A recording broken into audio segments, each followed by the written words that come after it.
Alex, do you think freedom is coming? Will we see a lifting of all coronavirus restrictions by May? All coronavirus restrictions, I'd say definitely not.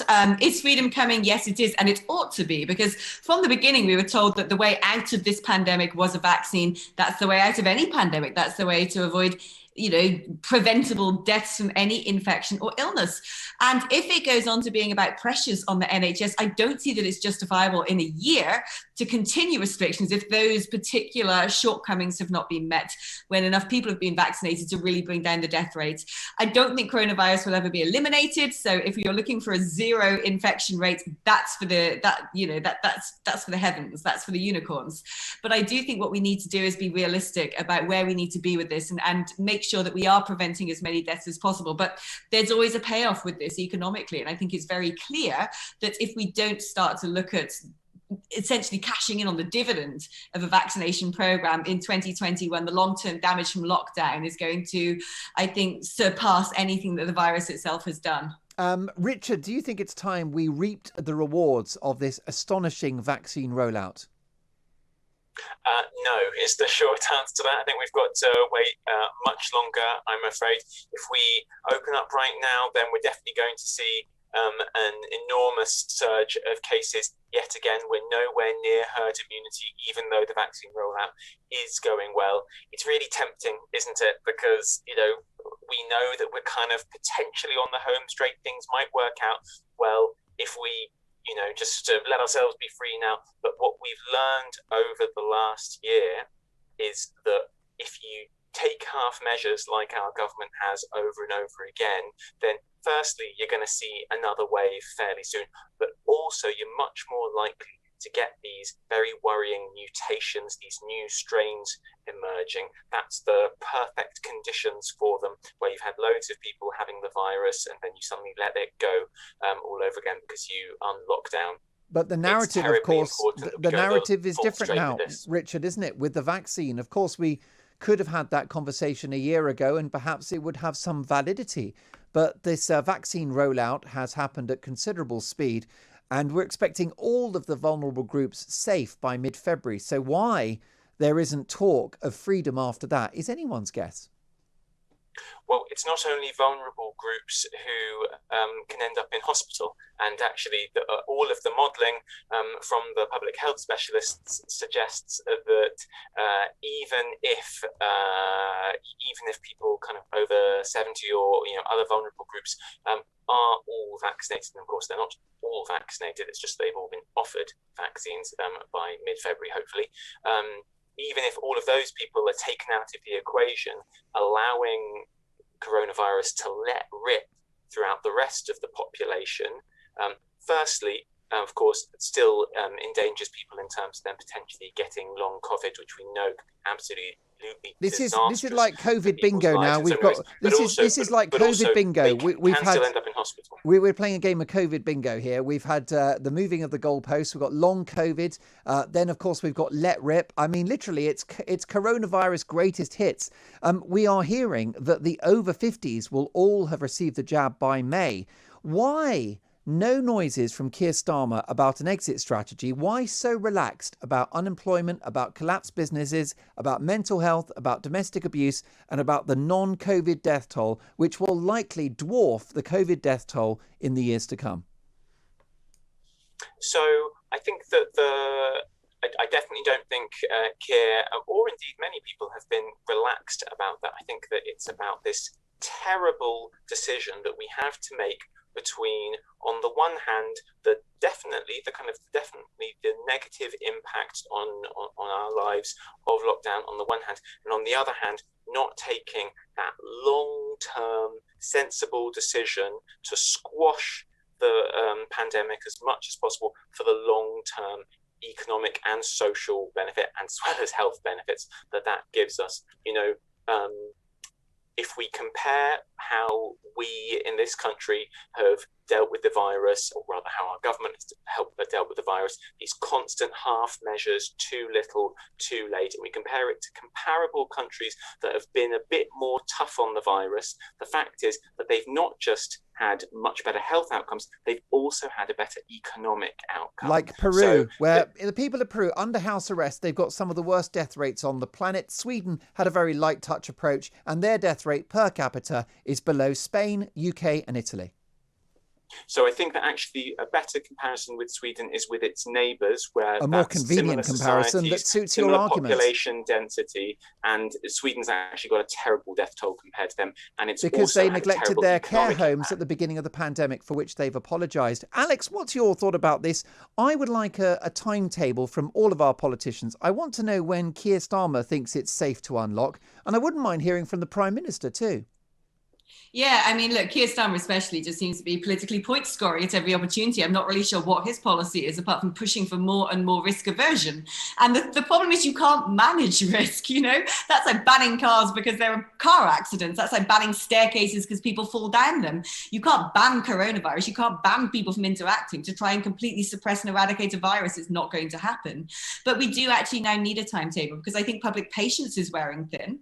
And I think for public compliance and civic compliance to be able to continue, people need that message of optimism. Why have they been locking themselves down? They've been doing it and complying because they were told, once you've got the vaccination, that's your emancipation. That needs to happen now, because as much as it seems very easy while we're still in this sort of concurrent pandemic period where people are locking down, people are being put on furlough, life seems to be underneath a giant pause button. That is not reality. Just as Richard's saying, when you unlock, then COVID's going to pop back up. Do you know what else is going to happen? Economic crisis is going to pop up, and it's going to be ugly. And we know that there's going to be mass suicides. We know that there's going to be mass job loss. And actually, we know that when you look at poverty scales, it's a huge indicator of things like public health outcomes as well.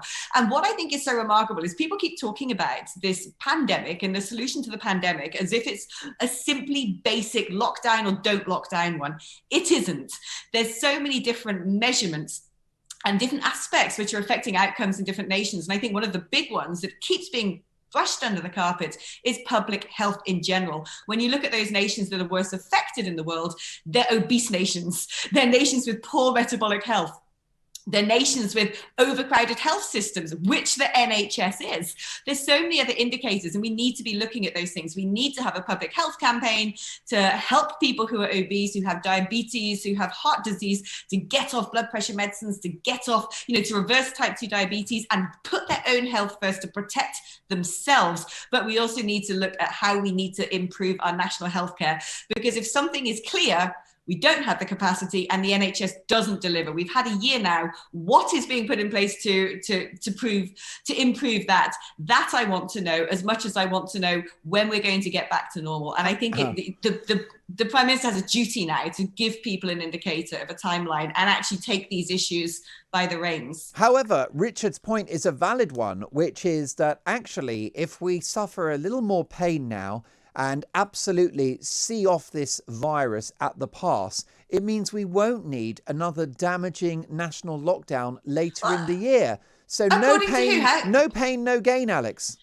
But according to who? If we see off the lockdown in the UK, I mean, look, if we do a lockdown in the UK where somehow we eliminate the virus entirely, it's not going to happen. But imagine we do. What then? We close our borders permanently to everybody forever. We lock ourselves in our own country. I mean, these aren't realistic outcomes. These aren't realistic projections. I think what we need to do is we have to learn to live with this virus. We should be looking now and planning for becoming released from the current crisis management stage of this pandemic into the long-term management stage, which is potentially annual vaccination schemes, how we're going to deal with that. I don't think it'd be acceptable if we're locking down next Christmas once we've got vaccines.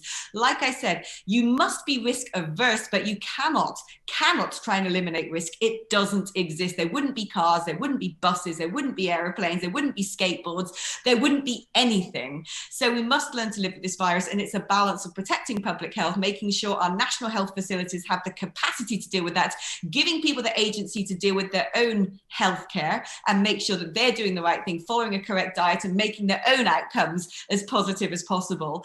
And at the same time, allowing life to get back to normal, because the economic impact as well must never be ignored. Indeed. So, Richard, what are your thoughts about Alex's comments? Well, I think Alex is absolutely right. The NHS capacity has been shown to be dangerously low. Most European countries with their more generous welfare states, they tax rich people more and they put it into their public services. And one of the things they put it into is more hospital beds. That's a normal thing for a rich country to have. And we haven't had it in this country because we've had a decade of suppressed NHS spending. That's something that, of course, Boris Johnson has supported very consistently over that decade. Ultimately, the focus on public health that Alex has talked about is absolutely key. But good public health, we know, comes about when you have a less unequal society, when you regulate food more. These are all things that the Tory party has fought against tooth and nail for a decade, indeed for 4 decades. Definitely. If Labour can lead the fight against junk food, they've got my vote, Richard. Can I ask you, in terms of any future pandemic or indeed the management of this pandemic, do you not think, given the fact that perhaps we can all agree that the lockdown measures do come at a huge price? I've always said I hope they're the right thing to do. I have my doubts, obviously, but they come at a price, don't they? Unemployment, domestic abuse, mental health. I won't give you the list, Richard. Therefore, shouldn't hospital capacity be the only metric that dictates the extent to which you lock people down? I think probably different pandemics are going to require different kinds of measurements. Hospital capacity is an enormously important one because, of course, once you go over the edge with this hospital capacity, then suddenly people can start dying from lots of other different kinds of illnesses and diseases that they otherwise wouldn't die from. But should it be the only metric? That does seem to be the most important one, I agree. Should it be the only metric, though? I think I've got you stumped there, Richard. Because I'm not a public health expert, I guess I'm being a little bit careful not to say, enjoy the moment. Yes, that's definitely the only one, because maybe someone would come up with one that's also very important. What do you think, Alex? In terms of this pandemic and perhaps even any future pandemics, in terms of what we've learned, perhaps hospital capacity should be the only guiding factor. And if it was, we'd probably unlock already. Yeah, I agree with you. I'm 100% with you. It should be the only guiding factor. Why? Because we pay for a national health service to look after us. We're not there to pay for a national health service to not use it. And it's a disgrace, actually. And, Richard was talking about most developed nations have these amazing welfare systems and they have more hospital beds. They have more hospital beds. As for the amazing welfare systems, no, most developed nations have private healthcare, at least a hybrid of private and national healthcare. And I think we actually have a bit of an issue that we need to discuss, which is the sacred cow that is the NHS, and saying that something that was invented post-war, which is wonderful and fantastic, and I do not take it for granted, and I'd like to be able to uphold that model as much as possible, is actually on some level letting us down because people don't respect it. They're not using it properly. It is overcrowded. We don't have the capacity. And actually, in order to create a system where there's free public healthcare for anyone in the UK and anyone who gets off an aeroplane who, is not being checked at the point of service, at the point of delivery by hospitals and acute healthcare management, you just can't accommodate all of this with money. It doesn't grow on trees. We need to look at streamlining it, and we need to stop using the NHS as a political football and saying, oh my gosh, you're talking about streamlining it, making it more efficient, cutting out bureaucracy, actually making people pay if they miss a GP appointment, whatever it may be. Look, stop being so sensitive. It isn't a sacred cow. If you mess with it that much and you don't allow it to be changed or altered or don't let a debate happen, it's going to let you down. And we're not going to be in a situation where we're paying for something that's fit for purpose. Should hospital capacity be the metric on this? Yes, 100%.